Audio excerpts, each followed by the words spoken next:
Hello everyone, welcome back to the Bucket Think Tank, and today I want to talk about Action Comics 1001, Detective Comics number 985, and Justice League Dark issue 1.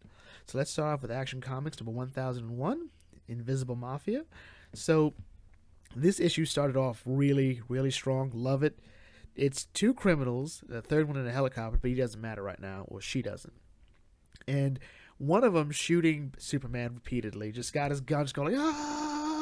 It's like suppressing fire from Archer, but this time it's still hitting Superman. It's actually hitting the target, but it just keeps bouncing off Superman. And in a real point of genius, I'm not sure if this was a Bendis idea or Gleason's in terms of the art direction, but as the bullets are bouncing off Superman, he's catching them, which to me was always a big deal because if they ricochet, they're just going to hurt somebody.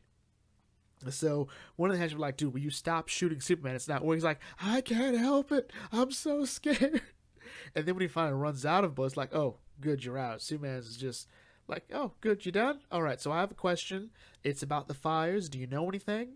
And the whole time it's like, we don't know anything about the fires. We've heard about them, but that's not our thing. And Superman's like, okay, fine. And then he goes to deal with one in the helicopter. And next, we see the Daily Planet. Clark Kent's there along with Miss Good and Perry. You know, Perry's like, all right, what you got for me? And Miss Good points out that someone reported that Superman is the one behind all the fires. And no one believes that for the most part. Perry definitely doesn't want to hear that. But he says to go ahead, go through with it, you know, look into it. And Miss Good brings up the fact that why does anyone even commit crimes in Metropolis? Because, you know, Superman's there. He's got super hearing, supervision. Like, why would anyone do that? And, you know, Perry points out Superman can't be everywhere. And that, you know, even if he's not there, the police is still there. And that doesn't deter anyone either. So Clark, realizing that, you know, there's a lead going on here in the form of someone saying Superman did it, he goes down to the fire department to talk to Chief Deputy Moore, and Moore at first doesn't want to tell Superman anything because he's technically a suspect, whether this is true or not, until they find out. Superman eventually gets her to relent, and he goes to find the young man by the name of Daryl. And it's a really great moment because Superman's like, so Daryl, your mother told me where to find you. I heard you've been telling stories about me. And with a little help from Deputy Moore, they're able to get to the source of this, namely that Daryl didn't see Superman, but he was told by a bald man, a tall bald man who paid him some money to tell the deputy chief that. And it still doesn't quite fix anything because it could be viewed that Superman sort of, you know, intimidated this kid because Superman can be a bit intimidating. But either way, the more Superman gets involved in this investigation, the more he risks tainting it because it makes him look bad and whatnot. So they don't really go anywhere with it, but Daryl has to now volunteer at the Metropolis food bank for an entire week after school. Otherwise, they have to do what his mother wanted them to do, and yeah, that's just not going to fly. Next, we see Clark at Metropolis going over, you know, bald people that, you know, Superman knows that would have a grudge, one of which is Mr. Freeze, which I think is a bit of a stretch. Brainiac, beneath him. Lex, beneath him. Dan DiDio, probably Dan DiDio. And then he's met by our gossip columnist who's, you know, trying like, so Clark, you know, where's Lois? We got to hear from you. And Clark, you know, he doesn't want to talk about it. And she brings up the fact, like, we all kind of know what happened. She left you for Superman, didn't she? And I thought, did Bendis read JLA Act of God? And if he does, shame on you, Bendis. You don't do that. And then we cut to Superman, you know, he's flying off. And he's being watched by a mysterious man in front of a bunch of computers. And he's like, Superman's leaving. Yeah, I know. Keeping it down. Yeah. Have your meeting. And that's where the name Invisible Mafia comes up. It turns out that the criminal underworld is able to communicate without Superman's knowledge because they get into this sort of lead tankard. And because Superman can't see through or hear through lead, they can just talk in, you know, total freedom. And the crime boss sort of asks, okay, what's been going on with the fires? And none of them have been starting the fires except for a uniquely tall bald man by the name of Yogurt. I don't know who came up with that name, but it doesn't matter. We won't have to use it. We won't have to use it for too long. So Yogurt's been doing this. He also has been watching the news because, you know, anytime he's watching the news, more time he can spend making more money. And he thinks it's a good idea. The fires are a distraction that keeps Superman off his game, and by spreading the idea that Superman's behind the fires, everyone's going to be watching him. And the crime boss says, okay, yeah, the fires do distract him, but also no one's going to believe for a moment that Superman started those fires. No one really believes that. And Yogurt doesn't quite get it until he's met by a new player in the Invisible Mafia, the Red Cloud. And the Red Cloud just totally kills Yogurt and says, okay, so who wants to be put in charge of Yogurt's territory? And the comic ends with us finding out that Lois Lane is typing away at her computer, but she's not at the house, and she's not at the Daily Planet. So what's going on? So Action Comics 1001 is weird because it's written by the same guy that did Superman #1, and if you recall, I was not super sold on that because I thought it was stupid. I think this one works because it's a less complicated story. I think that is something that a lot of comic writers sort of have to go back and forth with exactly what they want to do. And maybe this bigger story with Rogol Zaar and Superman isn't doing us any good, but this much more grounded, more focused story where there's a bit more logic to it, I think works out a bit more. Also, Superman's not stupid, in my opinion, going on the whole, why don't you ask the Green Lantern Corps to help you find your family if they're lost in space, Superman? They're space cops. Here, we even explain why the criminal underworld is able to get away with anything, because they know to prepare. And that's just really great. I still don't have any opinion of Miss Good, but the mystery of Lois is interesting. Is she Lois, or is she just someone who looks like Lois? Either way, real fun stuff. Next up is Detective Comics number 985. So Batman still has no idea who this Karma gentleman is, but he notes that the knife is clearly important because he went out of his way to, put it in front of him. So like all sane people, when he needs to, recall a memory, Bruce's response is to get into his car and drive super fast and almost off a cliff to jog his memory. And because he's Batman, this works, and he has a flashback to Markovia a few years ago, and he's dealing with a gunrunner who was called the Man of Fear by the children because he would torture their parents in front of them. And Batman, gave him a bit of the fear toxin, not the full-on fear toxin, but, a weakened down version of it. And he was tormented by these bats. And this helps, Batman/Bruce realize, oh, wait, I created him. And this is one of the rare moments where I can say, yeah, you actually created this one. But to be fair, he wasn't a saint before. Then we cut to Jefferson along with Cassandra Cain, Duke Thomas, and Barbara Gordon, and Jefferson's trying to keep the fort down, trying to just be friendly. He's been given orders that we all stay here until Batman gives us an order or a signal, and he's trying to sort of connect with all of them, and none of them really want to play ball. Like he points out that, hey, someone's already died because of this. Cassandra Cain, you lost in hand-to-hand combat. That's not your thing. You don't lose in hand-to-hand combat. Duke Thomas, you are outsmarted, outduped. Batgirl, what can you actually do? And that to me was hilarious. And Barbara sort of points out, this is a test. Yeah, you want to wait until Batman gives you the signal, but that's not what he wants you. He doesn't want you to do what he tells you to do. He wants you to break out on your own and do your own thing. And Jeff's like, you just made that up, didn't you? And Barbara's like, well, he did it this one time with Nightwing, and they're like, okay, so you don't really know if this is the thing. But it's also clear that they all want to go find Karma. They've all got these sort of scores to settle, especially because with Duke and Cassandra, with the idea that this person they admire, that Karma's coming up and saying, you make him weaker, it's a challenge. Like these, Duke and Cassandra Cain are in sort of the early days of the Batman love. Barbara Gordon used to be the same way, so did Dick Grayson, so did Jason, so did Tim. The idea that Batman is infallible, that, he's the greatest hero ever. And it's because he's taken them in. He's taken them out of their way and given them the tools needed. So, yeah, if someone's out there saying that they're hurting Batman, they're like, no, we're not done yet. They're going to find him. They're going to try to beat the snot out of him. So then we cut to a school bus where this is Karma's next plan. He's hijacked a school bus, and he's also kidnapped a reporter, not Vicky Vale. Jefferson, meanwhile, is talking to Alfred about exactly what it is he's supposed to do. He doesn't quite feel he's able to connect with anyone, and he's sort of wondering why he's here. And Alfred says, well, Master Bruce is a lot of things, but he's only one man. And there are things he can't do, and I think you have to trust that Master Bruce picked you for a reason, that he saw something in you that he knew could have been useful, that could help.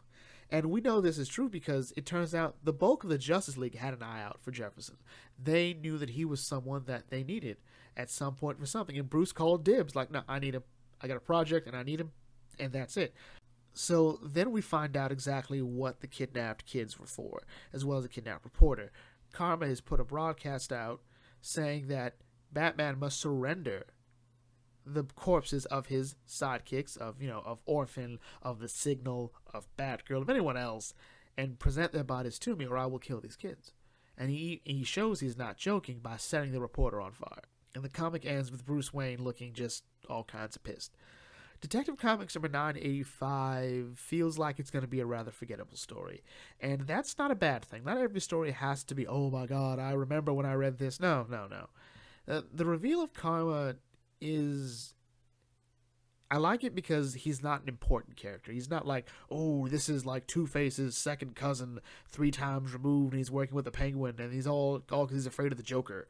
I mean, we already had a really great story with Clayface, and we had a really also interesting story with, the Victim Syndicate, and I think that's what Detective Comics should be. We should always be seeing the everyday villains. We have the main Batman book for that. We've got the Joker, we've got Bane, we've got Hugo Strange. We've got them. But this should really be where we trot out new characters about every other story. And King's Batman run did that with, Gotham and Gotham Girl, but that sort of fell to a different story led by, I guess, Bane and Hugo Strange. And at the same time, Snyder introduced Bloom and the Court of Owls, but those all felt like they were more like, the villains of really well-written villains of the week for a Bruce Wayne story. Overall, it's still a fun issue, but overall this story is going to be a bit forgettable. And finally, we have Justice League Dark issue 1. I've been really looking forward to this, to quote Count Dooku. So our story starts with Zatanna performing magic, and she's talking about, how magic was before. Magic was always a bit frightening to some extent to her, even when her father would, perform it for her to teach her. And we're still living in this sort of, the source walls broken, the trees of entropy, wisdom, wonder, and mystery have done their thing. And we see this because magic isn't working properly. As Zatanna pulls a rabbit out of her hat, the rabbit's bloody, and then a bunch of tentacles with mouths on them come out of the hat, and Zatanna's magic isn't able to stop it. It actually sort of makes it worse. And it's only with the timely intervention of Wonder Woman is she able to sort of, fix this. And Wonder Woman points out this has been going on for a while. Something is wrong with magic, and I was hoping you could help me figure it out. Zatanna's like, no, it's look, I respect you, Wonder Woman. I love what the League does, but I'm not interested in being part of any team. Now, if excuse me, I have to go meet a secret group of wizards who want to team up to fix this. Not lying. That's actually what happened. Not exactly what she said, but what happened. So on her way to, I guess, this conclave, which is also a really fun event in the Versus System card game, the old Versus System 2008. If you haven't played Versus System, play it. And Wonder Woman Zatanna is met by Constantine. And Constantine says, they don't quite know what's going on. That, this old group of, old wizard users, old magic users, they don't quite know what's going on. They don't know anything. And I'm not invited, so maybe I'm just salty. But I'm heading out, and Zatanna heads to the meeting. Meanwhile, at the Oblivion Bar, Wonder Woman is talking to Detective Chimp. I'm glad he's back. And she talks about the fact that Zatanna wasn't the first person she went to. She went to a multitude of magic users, and they've all sort of slammed the door in her face. Detective Chimp points out that it's not that they don't like her, even pointing out that, she's a tall, model-esque, cheerful, nice person. Everyone loves you. It's that you don't get it. Magic isn't the happy world you live in. Okay, you live in the light, whether it's the good guys versus the bad guys. Magic isn't that. Magic is dark, it's complicated, there are no real winners or losers, and the idea of good guys versus bad guys is just sort of cheap and lazy. You don't get it, and Wonder Woman sort of responds back, well, I've lived with wonder/magic. I was riding a griffin before I was old enough to walk. I live on an island full of women that I can't go to because I'm magically barred from it. I understand magic to some extent, but, I still need help. And and Bobo sort of has his own problems to go through here, because when Nightmaster was killed in Dark Knight's Metal, it turns out that the Oblivion Bar was left to Bobo, but also his sword and the role that Nightmaster had, which was to protect a totally different dimension. And Bobo went down there and they sort of laughed him out. So he doesn't feel like he has any real purpose either, but he decides that, you know what, I'm going to help you out. And he's going to go to the Justice League headquarters to investigate the bodies of the people that have been killed in Magic Gone Wrong. So then we cut to the Conclave of, it's a meeting held by Etrigan, well, just Jason Blood this time, and, Clarion the Witch Boy's there, Azrael's there, Zariel's there, Dead Man's there, Madame Xanadu is there. Did you all turn down Wonder Woman? Like, Madame Xanadu? You? Dead Man? Zariel, I can understand that.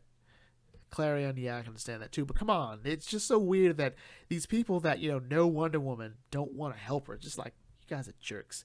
And they all sort of agree to help, but the problem is they're all such radically different people with their own different, goals and ambitions. Like, the obvious, hey, we're the demon folk, and we're going to need some assurances from the Silver City. And the Silver City is Zariel, sort of like God's people. Like, really, are we having this now? And it's sort of a weird argument. They all don't quite know where to go. It's sort of like the Brethren Court in Pirates of the Caribbean, World's End. There's no one to really lend any focus because they're all bringing their baggage to it. And Zatanna notices that Swamp Thing is there. And the fact that, he's, watching through a potted plant. So she figures out, so she goes after Swamp Thing. Meanwhile, at the Justice League Dark's headquarters, Detective Chimp meets the other person down there, Mad Bat. That's right, Kurt Langstrom's there, and he looks precious. I'm not gonna lie. He's got pants, he's got a sweater, he's got a bow tie and a lab coat. I'm like, oh, look at you. And it's nice to see Kurt, just being able to, contribute to the good side of, any story, because, he like Clayface to an extent is more of a victim than anything else, and more Man Bat than Clayface. Man Bat, Kurt Langstrom, was just a guy that wanted to help cure deafness, so he was working on, using sonar for people. And he experimented on himself, and that sort of turned him into this creature. Now he's got his transformation under control. He's got this immense knowledge of, physiology, of biology, that, he can be nothing but a boon to anyone that wants to use him, but no one really wants to. But Diana's here. It's like, I got him. And so then we cut to Zatanna and Swamp Thing. Swamp Thing has been at the Tree of Wonder for the longest time, and he's pointed out that he's not been able to control anything about this because it's not really a tree, it's not really part of the green, but he is able to communicate with it. And he then gets a message from the tree that it wants to talk to Zatanna, and it turns out it's not really the tree so much as it's her father, Zatara. And he says, something big is coming. This is what I've been training you for ever since you were a little girl, something I was hoping you'd never find. The original owners of magic are coming back to take it. This is the same power that killed me, but that was only a sliver of what they're really capable of. There's only one real chance, and that might just make it worse. And before he can really communicate what's been going on, it's been interrupted. And then we cut to Wonder Woman, Bobo, and Kirk, and the bodies that they're examining, which are experiencing sort of interdimensional decay, which means that whatever is coming, whatever other dimensional power is messing with them is making it worse, and then the bodies start coming to life and start to attack. And as our trio starts fighting them off, they're interrupted by Swamp Thing and Zatanna says, things are worse than we thought before, magic and humanity are going to die, and one of us may make it infinitely worse. So that's how the comic ends. And honestly, Justice League Dark is just fun. I love how different magic is in DC and Marvel. And I don't think it's really intended. Like, no one's saying DC's doing this, so Marvel does this. In Marvel, magic is sort of simple, I think. Doctor Strange sort of explains that there's a price that, has to be paid. Like, for every punch you do, there's a recoil. So the bigger the punch, the more it's going to hurt you. And Scarlet Witch talks about, at least in her own run by James Robinson, which was actually one of his better books, she talks about how there's a certain balance to the forces of witchcraft and whatnot. But with DC, it's sort of, there's a reason it's called Justice League Dark. It's, magic can be frightening, can be dangerous. There's no real such thing as, the good guys and the bad guys. It's just it just doesn't quite, it's not that simple. It reminds me a bit of Full Metal Alchemist, the 2003 one during the Funimation advertisement, if you remember. For those that practice alchemy, two paths lie before you. Follow it into the darkness, or let it guide you to the light. Paraphrase, I think I ruined that first part, but that's sort of how I viewed it here. And I love the characters. I love that Man-Bat's here. I love that that Wonder Woman's leading her own team. I love that Bobo's here. He's got a sword and he's still a detective. It works. I love that Zatanna's has to sort of be dragged here kicking and screaming because her dad told her to do it. And it's Swamp Thing's here looking like Alan Moore. So with that in mind, we'll bring this video to a close here. If you're new to the Bucket Think Tank, feel free to like, comment, share, and subscribe. I'd love to hear your thoughts on this if you've read these books, or if you haven't, just love to hear your thoughts on what I've said so far. What do you think is the best book out of these three? I'm kind of torn between Action Comics and Justice League Dark, but if you like put a gun to my head, it might be Action Comics, but it might also be Justice League Dark because I love magic. And I will catch you all later. This is the Bucket Think Tank signing off. May your fandom serve you well.